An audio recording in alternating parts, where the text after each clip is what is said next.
মন্ত্রণালয়ের কাছে সুপারিশ করেছে যে এই শরীফ শরীফের গল্প এটা বাদ দেওয়া হোক। জোরে বলেন আলহামদুলিল্লাহ। এগুলো তো আপনারা বুঝবেন না। আপনারা কেন বুঝবেন না? এটা দিলে কি আর না দিলে কি, ওকে আমার পড়ার বিষয়। আর আপনি তো মরবেন কয়দিন পরে, চিন্তা করতে হবে আপনার জেনারেশন নিয়ে, বাচ্চা কাচ্চা নিয়ে, নাতি নাতনি নিয়ে, ঠিক কিনা ভাইরা? আবার নাহলে নিজে হাজি হয়ে কবরে ঢুকবেন আর পোলাপান হয়ে থাকবে একেবারে আলটা। হিজড়ারা আমাদের সমাজের অংশ, কিন্তু ট্রান্সজেন্ডার বা রূপান্তরকামী যে সমস্ত মানুষগুলো আছে নিজেদের লজ্জাস্থানকে সার্জারি করে মনে মনে একটা কিছু ভাবতেছে, এই জন্য হয়ে যাওয়া, এটা ইসলাম সমর্থন করে না। উচ্চশিক্ষা কমিটি মন্ত্রণালয় তারা বুঝেছে, আল্লাহ তারা মন্ত্রণালয়কে বুঝদান করুক এবং এই অধ্যায়টা আমাদের শিক্ষা থেকে আল্লাহ তাআলা তুলে দেখ। সবাই বলেন আমিন। আরো জোরে বলেন আমিন। হ্যাঁ, তারপরেও যদি কারো পছন্দ হয় যে না এটা আমার পড়াবো ছেলে মেয়েকে, আপনি যদি আপনার ছেলেকে মেয়েতে অথবা মেয়েকে ছেলে বানাতে চান তাহলে আপনি পড়েন, আরেকজনকে পড়তে বলেন না। কথা বলেন না কেন? আল্লাহ সুবহানাহু ওয়া তাআলা আজকে এটা সুসংবাদ আমরা মনে করি, কারণ শিক্ষা কমিটি যাদেরকে নিয়ে টিম গঠন করা হয়েছিল, তারা যেটা বলবে সেটা কিন্তু করা হবে। বেশ কিছুদিন আগে আমরা জুমায় আলোচনা করেছিলাম যে আমাদের পাঠ্যপুস্তকে শরীফ শরীফার একটি বিষয় এসেছিল, সেটা নিয়ে শিক্ষা মন্ত্রণালয়ের উচ্চ গবেষণার জন্য একটি টিম গঠন করা হয়েছিল, কমিটি গঠন করা হয়েছিল। তো যেই কমিটির মধ্যে আলেমদের অংশগ্রহণও ছিল, তো সেই শিক্ষা মন্ত্রণালয়ের উচ্চ কমিটি, কথা বুঝেন নাই, তো এটা আমাদের শুকরিয়া আদায় করা উচিত এবং দোয়াও করি আল্লাহ তাআলা বিশেষজ্ঞ কমিটিকে যেমন বুঝদান করেছে, আল্লাহ তাআলা যেন যারা উচ্চপদস্থ কর্মকর্তা আছে মন্ত্রণালয়ের, আল্লাহ তাআলা তাদের মাধ্যমেও যাতে করে এই বিষয়টাকে উজ্জ্বল করতে সহযোগিতা করে। সবাই বলেন আমিন। প্রিয় ভাইরা, আবার হিজরা, ট্রান্সজেন্ডার এই বিষয়গুলো নিয়ে অতীতে অনেক আলোচনা হয়েছে, নতুন করে আলোচনার কোনো প্রয়োজন নেই। তবে আমরা আমাদের অধিকারগুলো সঠিকভাবে মানুষকে দিতে পারছি না। কর্মমুখী শিক্ষা, দিনমুখী শিক্ষা, যারা আমরা দিন নিয়ে গবেষণা করছি মাদ্রাসায়, অনেক সময় অনেক মানুষ জিজ্ঞেস করে যে হুজুর ছেলেকে মাদ্রাসায় পড়াবো না স্কুলে পড়াবো?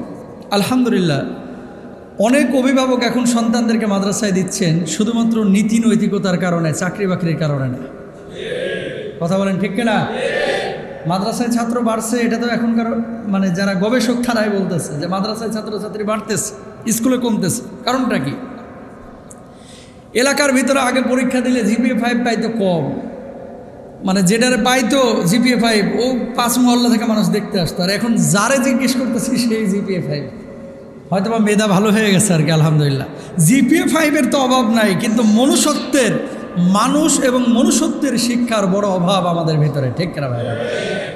এই জন্য কোট্টায় পড়তেছি, শিক্ষিত আমরা হচ্ছি, কিন্তু আসল মনুষ্যত্বের মানুষ আমরা হতে পারছি। হিংসা বাড়ছে না কমছে? জোরে বলেন তো। অহংকার বেড়েছে না কমেছে? বাপ মাকে অবমূল্যায়ন করার সংখ্যা বেড়েছে না কমেছে? পর্দাহীনতা, চুরি বেড়েছে না কমেছে? সব কিছু বাড়ছে। কেন? শিক্ষিতর হারও তো বেড়েছে। আগকার বুড়া মানুষগুলো এত শিক্ষিত ছিল না, এখন শিক্ষিত অনেক মানুষ আমরা হচ্ছি, কিন্তু শিক্ষার যে মূল দাবি এটা আমরা বাস্তবায়ন করতে পারতেছি না। এই জন্য কর্মমুখী, দিনমুখী শিক্ষা এটা আমাদের দরকার।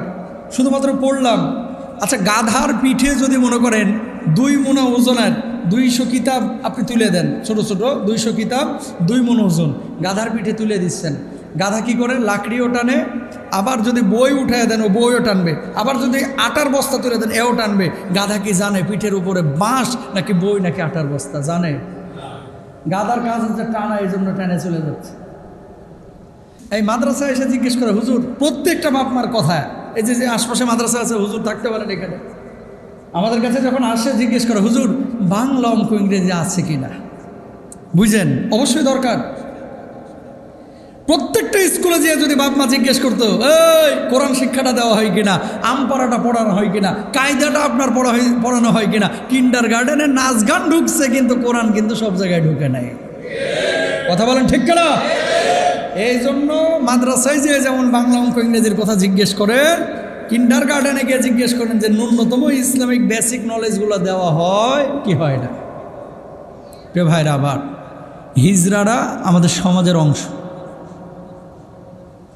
ট্রান্সজেন্ডার এটা নিয়ে অনেক আলোচনা হয়েছে, নতুন করে আলোচনার কোনো দরকার নাই। কানে যদি কেউ না শুনে তাকে কি বলা হয়?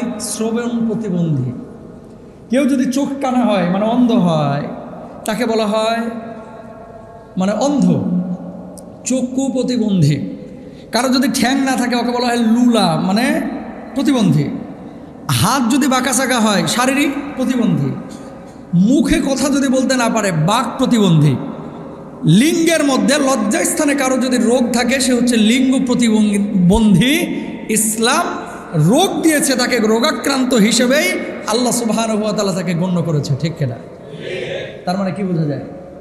বোঝা গেল হিজড়ারা এই সমাজের একটা অংশ। হিজড়াদের যদি অসুস্থতা থাকে এটা তাদের লিঙ্গ প্রতিবন্ধীর মতো, এটা তাদের রোগ। তারা আমাদের সমাজের বোঝা না। জ্বর হলে যেমন ডাক্তারের কাছে যান, ক্যান্সার হলে যেমন ডাক্তারের কাছে যান, একজন হিজড়া বা তৃতীয় লিঙ্গের কেউ যদি থাকে সে ব্যক্তি তা চিকিৎসার জন্য ডাক্তারের কাছে যাবে, তারপরেও যদি না হয় সে তার মতো থাকবে। ইসলাম তাকে শারীরিক অধিকার দিয়েছে। কেমন? তাকে খাবার দিবে। আর্থিক অধিকার দিয়েছে। কেমন? বাপের যদি কোনো ছেলে বা কোনো মেয়ে হিজড়া হয়ে যায় তাহলে সে সম্পত্তিও পাবে। ইসলাম হিজড়াদেরকে মসজিদেও যেতে বলেছে। হ্যাঁ, সেটা নারীর মতো হতে পারে, হিজড়া পুরুষের মতো হতে পারে। আমাদের বাংলাদেশে অনেক মুসল্লি আছে, জেনে হোক না জেনে হোক, হিজড়া যদি মসজিদের সামনে আসে ওরা মনে করে যে ও মনে ভিক্ষা করতে এসেছে। কথা বলেন না কেন? যদি নামাজ পড়তে হয় সে আপনার পাশে দাঁড়ায়, আপনি হয়তো ধাক্কা মারিয়ে সরে হেলাইব, ঠিক কিনা বলেন? আলী রাদিয়াল্লাহু তাআলা আনহু কি বলছেন খেয়াল করেন। আলী রাদিয়াল্লাহু তাআলা আনহুকে জিজ্ঞেস করা হলো, আলী, সমাজের মধ্যে কোনো মানুষ যদি এমন রোগাক্রান্ত হয়ে থাকে, হিজড়া হয়ে থাকে, খুনসা হয়ে থাকে, ইসলামের বিধিবিধান তার উপরে কীভাবে বর্তাবে? আলী রাদিয়াল্লাহু তাআলা আনহু জবাব দিলেন, ওই ব্যক্তি কোন লজ্জা স্থান দিয়ে প্রস্রাব করে, পেশাব করে? যদি ছেলের মতো অঙ্গ দিয়ে পেশাব করে তাহলে নামাজ পড়বে ছেলের মতো, পর্দা করবে ছেলের মতো, সম্পত্তি পাবে ছেলের মতো।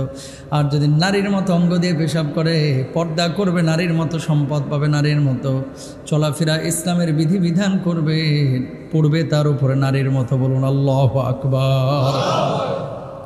সলিউশন ইসলাম দিয়েছে। সুতরাং হিজড়া আমাদের সমাজের অংশ, এটা তাদের রোগ, তাদেরকে মূল্যায়ন করতে হবে। মাগার ট্রান্সজেন্ডারে যেগুলা কাইটা কুইটা তুমি নিজেরে ছেলে হওয়ার পরও মেয়ের মতো ভান করবা, জুতা দিয়া পিটায় তোর চারা ফাটায় ফেলাইতে হবে, ঠিক কেনা ভাই? আপনি আওয়ামী লীগ করতে পারেন, বিএনপি করতে পারেন, জাতীয় পার্টি, আপনি যে কোনো দল করতে পারেন। যদি বলি যে আপনার ছেলে মেয়ের মতো হতে চাই, কাইটা কুইটা, কোনো পাগল বাপ ছাড়া সুস্থ বাপ কি মেনে নেবে? কথা বলেন, মেনে নেবে?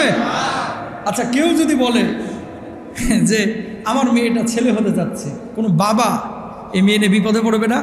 যে কোনো বাবা মা লজ্জা লাগবে সমাজের মধ্যে যে কি পয়দা করছো, কি জন্ম দিছো, ট্যাকেল দিতে পারো না? বাপ মা সারাক্ষণ মেজাজ খারাপ করে থাকবে। ঝামেলাহীন বহুত জিনিস পৃথিবীর বুকে আছে, বহুত শিক্ষার বিষয় আছে, আমরা সেগুলো চাই। সংঘর্ষবাদে আমাদের নীতি নৈতিকতা, আমাদের চারিত্রিক অবক্ষয় ঘটতে পারে এরকম কোনো জিনিস আমরা চাই। আসসালামু আলাইকুম।